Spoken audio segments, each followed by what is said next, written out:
Hello and welcome to Power Rankings. I'm your host, Jessica Kinney, and I give you the rundown on how the power shifts from week to week on Game of Thrones.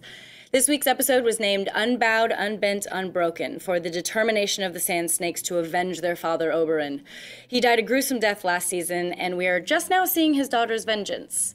Someone else we haven't seen since last season is my shout-out this week, Lady Olenna. I'm so glad to see her back in King's Landing and hope that she ends up being the one to put Cersei in her place. We already know that she had a hand in killing Cersei's son Joffrey. Maybe it's time to teach Mom the same lesson?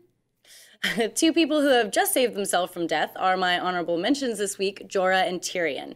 Jorah Mormont just found out that his father was murdered by his own men, got captured, and now has to prove himself in the fighting pits. He has a long way to go, and if the grayscale doesn't kill him first, at least he will be back in the same city as his love, Daenerys.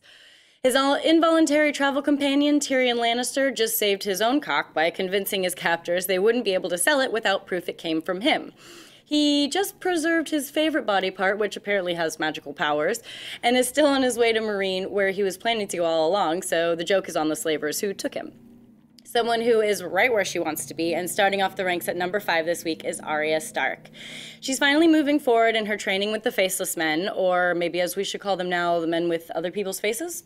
She's getting stronger each day, and her undying determination and eagerness to learn make her tenacious. She's unique because her power doesn't come from influence over others, money, or armies, but rather from her integrity, inner strength, and drive. A family who has no integrity is number 4, the Boltons. They just tied themselves to the Starks by having Ramsey marry Sansa. They've taken over Winterfell, and with Roose being the Warden to the north and the Starks having their claim in the north, they're growing in power. If they can survive the backstabbing ways of Littlefinger and the wrath of Stannis' army, then they might stand a chance, but hopefully Roose and Ramsey will be flayed living, as that might be the only fair death for that horrible family. A much more respected family is number 3 this week, the Martells. They've just captured Jaime and Bronn, prevented Ellaria and her sand snakes from killing Myrcella, and now know how much the Lannisters want her back. Doran Martell wasn't willing to avenge his brother Oberyn before, but now that he is aware of Jaime and Cersei's plan to steal back their daughter despite his deranged marriage to Tristan, he might just change his mind.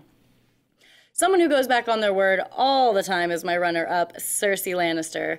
She's burning every bridge and making enemies much faster than allies. She has some control over Tommen again and has the Queen Margaery and her brother Loras imprisoned and awaiting a formal trial.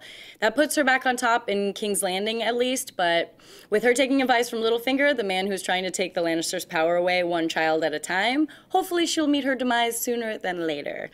Speaking of Littlefinger, that brings us to numero uno, Petyr Baelish. He has so many plots and scams, I can't keep up with them all. From episode 1, he has been conniving and playing the long game. He has put himself in a position to be Warden of the North and as father of the Vale. He told Roose that the last time the Vale and the North got together, they took down the greatest dynasty their world had ever known. So as creepy as he is still one of the most interesting and complex characters of the show. And I look forward to seeing who he will backstab next. Well, that's all for this week, and thanks again for watching. Don't forget to check back next week to see who's got the power. For more Behind the Throne Power Rankings, subscribe to thestream.tv.